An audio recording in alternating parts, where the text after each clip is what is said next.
And thanks for watching News 12. I'm Ty Milburn and for Lisa Salvadorini. Now mostly cloudy on your Tuesday here in the Hudson Valley. Matt Hammer is in our weather center with a look at our hyper-local forecast. And Matt, I guess the best thing we can say about the forecast is at least things have returned back to normal. Right, and seasonable for this time of the year. Police in Orange County now investigating reports of a stabbing last night at a Walmart there. News 12's Blaze Gomez has a story from Walk Hill. According to Blaze Gomez, News 12. A Yonkers man is facing charges after police say he opened fire outside a bar before leading them on a wild chase. Police say 22-year-old Tony Orlando Saez was involved in some sort of dispute outside the Eclipse bar on Riverdale Avenue. Now, as an officer approached them, police say he fired 2 shots hitting the front door area. Then he hopped into a pickup truck and took off, leading cops on a chase through the city before crashing on South Broadway. Now, the driver of that truck ran off, but Saez was arrested. The handgun allegedly used in the shooting was stolen from South Carolina. And the quadruple murder trial of a former police officer, Nicholas Tartaglione, will not begin in September after all. The U.S. Attorney's Office made the request last week, but defense attorneys objected, citing a number of issues. Now, a judge agreed with Tartaglione's lawyers. There's no word on when this trial will start.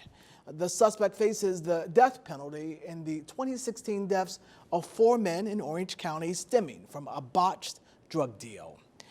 A young couple in Orange County killed in a tragic single-car crash. State police say 20-year-old Alexis Lewis from Chester and her 21-year-old boyfriend, Holmes Shendon from Montgomery, died Saturday morning. Authorities say Shendon was driving his girlfriend to work when he crashed his car into a tree along Route 208 in Hamptonburg. A GoFundMe page has been set up to help Lewis's family. Police believe speed appears to be the blame.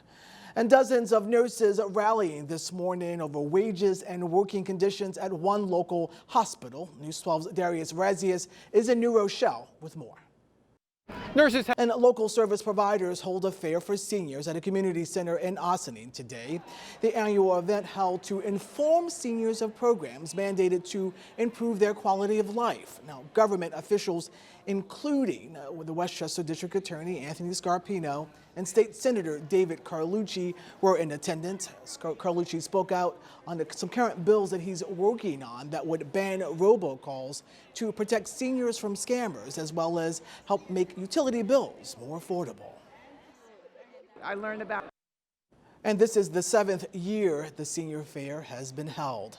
And a longtime Republican Westchester County legislator who lost in this year's election now wants a recount. Now, according to court documents, Gordon Burrows wants to make sure the correct number of votes were tallied in the race for the 15th legislative district seat.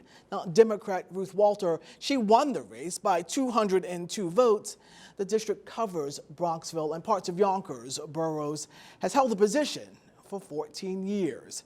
And another government shutdown averted, at least for now. House and Senate leaders secured a deal yesterday to extend government funding for 4 more weeks, that is until December 20th.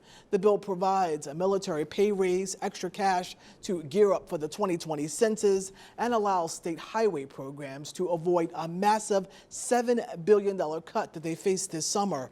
The House is expected to vote on this agreement later today. And just in time for the holiday season, a new card game aims to keep your Thanksgiving dinner politics-free. Is that possible? Mattel's limited edition nonpartisan Uno deck removes the classic red and blue cards, which could be seen as politically charged. They were replaced with more politically neutral colors like orange and purple. Now, the new deck also introduces a new veto card that reads "No Politics." When a family member breaks the no politics rules, just veto them. And if that doesn't work, you can always make them draw 4. Love that.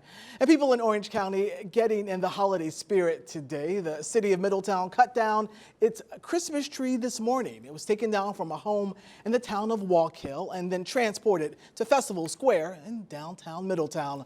The tree is estimated to be about 45 feet tall and planted at a house by the original owners back in 1977. And Matt's here. It is that time of It year. is, The holiday you know. season has started. No turning back. It was even looking a little bit more like winter. Still is in parts of Dutchess County with those snow showers that came through last night. There were actually a few spots that got around 2 inches of snow. And welcome back. You're watching News 12 at news12.com. I'm Ty Milburn. Now to some stories that we are following around the region. We're getting new details about yesterday's deadly shooting outside an Oklahoma Walmart. Now, 2 people were killed in the store's parking lot before the shooter turned the gun on himself.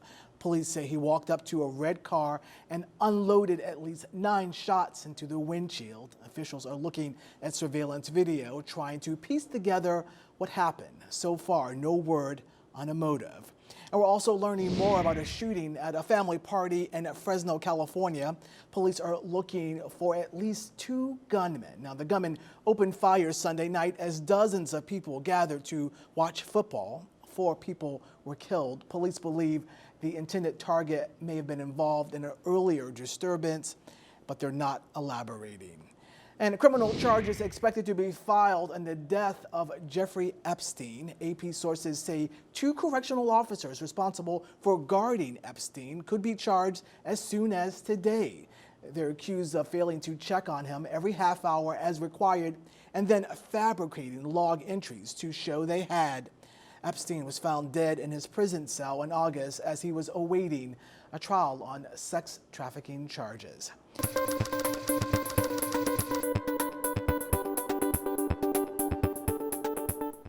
So in your business news, EasyJet making some very bold claims. Their British budget airline says it'll become the first major airline to operate a net zero carbon flight.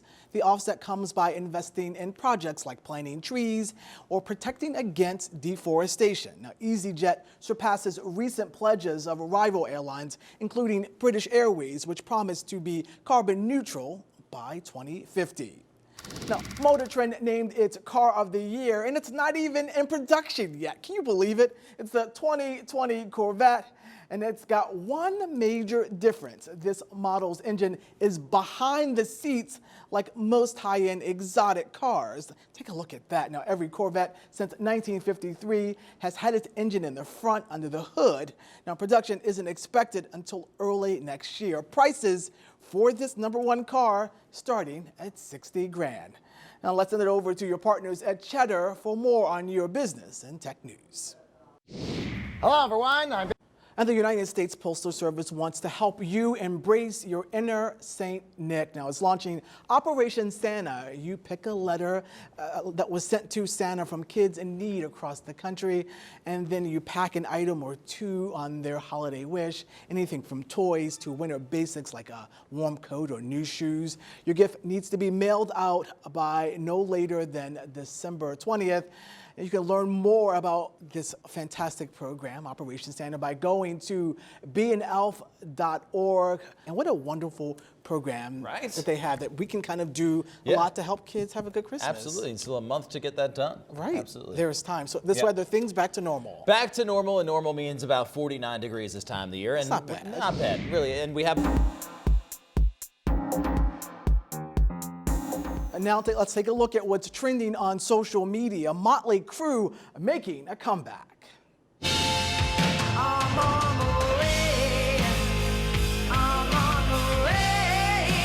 Home sweet home. Love that song. It's been nearly 6 years after agreeing to never tour again, and the group released this video showing them blowing up that alleged contract, preventing them from going on tour. Now, Rolling Stone reports the heavy metal group will join Poison and Def Leppard for a tour in 2020. No word yet on where that tour is going. Jolene, Jolene, Jolene, Jolene. Please don't. It's been 46 years since Dolly Parton released Jolene, and now she is giving fans a chance to make their own mark on this memorable song. Now, Parton and Juliana Hough are asking fans to share their very best versions of the song using hashtag Jolene Challenge. Now, Heartstrings, a series that dramatizes 8 of Parton's classic songs, premieres Friday on Netflix. Hey, I'm looking for Fred Rogers. in here. It's a beautiful day in this neighborhood. And it seems Tom Hanks is a little closer to his latest character than he thought. Now, while at the New York screening of his new film, A Beautiful Day in the Neighborhood, the actor was told he was related to Fred Rogers, who he plays in the movie. Now, Ancestry.com found a common ancestor between the pair, making them 6 cousins. A Beautiful Day in the Neighborhood hits theaters this Friday. And for more on what's trending, you can head to our website, news12.com. We'll be right back.